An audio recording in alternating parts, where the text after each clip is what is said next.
Hey there everyone, these are brief video directions for your third major assignment, nutrition tracking versus mindful eating. So the goals of this assignment are to build awareness around your regular food intake, its nutritional value, practice mindful eating, and compare and contrast these two methods to figure out which, if either, you want to use in the future. So as usual, this video has three parts. This assignment rather has three parts. Now you'll absolutely want to make sure that you watch the nutrition lectures before completing this assignment because otherwise you will not be able to accurately complete it. So let's go through each part. Part one is going to be your nutrition or food tracking. So what you're going to do is you're going to use an app or tool such as MyFitnessPal. There are other ones like Chronometer, or if you're really not a nutrition like online app kind of person, you could even just kind of keep a log of your food for 2 days. So what you're going to do is for 2 days, you're going to use one of these methods. MyFitnessPal is probably the easiest, most known. I'll walk you through it. And you're going to track everything you eat. Now I'm going to have a little note about this in a minute. What I want you to do when you first log up or sign in is to input that your goal is weight maintenance. So I'm not looking for what the app recommends for you to gain weight or lose weight. In fact, I don't know exactly how they come up with this recommendation. It often seems quite off. Excuse me. We're just looking to see if you are meeting your current baseline nutritional needs. Now, I also want to preface that the app does not know for sure your current nutritional needs. This is an estimate based on your age, sex, height, weight, and activity level. So it may overestimate or underestimate your total calorie needs, your macronutrient needs, and potentially some of your micronutrient needs as a function of that.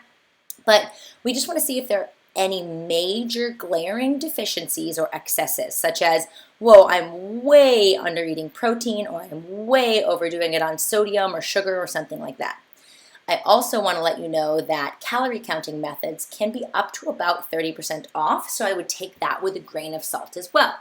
But what you're going to do is for 2 days, you're going to, as best as possible, measure the amount of food that you're eating. Track the amount of food that you're eating. So look at the nutrition labels, use food scales, use food cups, use whatever you can to most accurately input the food, and then you're going to input them into MyFitnessPal.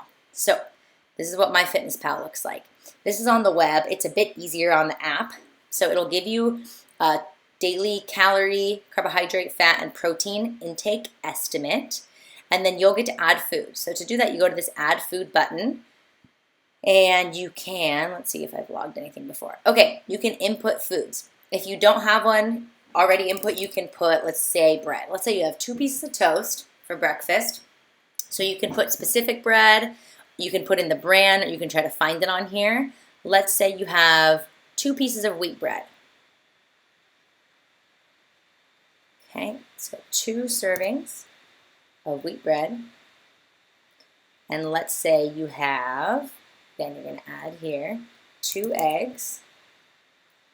Whatever you're eating, you're going to pick an egg. Again, you can see there's sort of different estimates here, so it's not going to be perfect.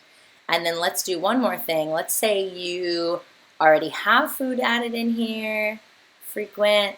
Let's say you have avocado regularly, 1/3 of an avocado. So it's already there, add checked. So the things that you eat regularly will start to show up there, but at first you're going to have to search things. You'll also be able to search by brand. Let's say you went to Starbucks and got their egg bites. Those should show up in there. So they're going to give you a breakdown of the foods and the total meal here. And what you're going to do is you're going to add your breakfast, lunch, dinner, and snacks throughout the day. And then at the end of the day, it's going to give you a calorie breakdown, carbs, fats, protein, sodium, and sugar. And you can also go find further information about your micronutrients by going to reports. And then you can look for things like, how am I doing on fiber? And it'll let you know where you're at. How am I doing? And again, I don't have any other days in here, so you can't see. How am I doing on vitamin C? And it'll let you know where you're at. So again, food is where you're going to put it in. It'll give you a little breakdown at the end of each day. And then reports is where you can find more info on micronutrients. Again, this is just an estimate. It doesn't know perfectly what food you're eating, but the more specific you can be, the better outcome you'll get. And you'll do this for 2 full days, giving us info on each day. Calorie intake. What does it recommend and how much do you intake? So what's the discrepancy there? What does it recommend for carbs, proteins, and fats, and what do you actually eat? How many grams of sugar do you consume? And then do you have any noted deficiencies or excesses? What's over or under? And now here's my important caveat. If you have a history of negative experiences with food tracking, with eating disorders, with disordered eating, etc., and you believe this would be an unhealthy practice for you, please skip it. Don't do it.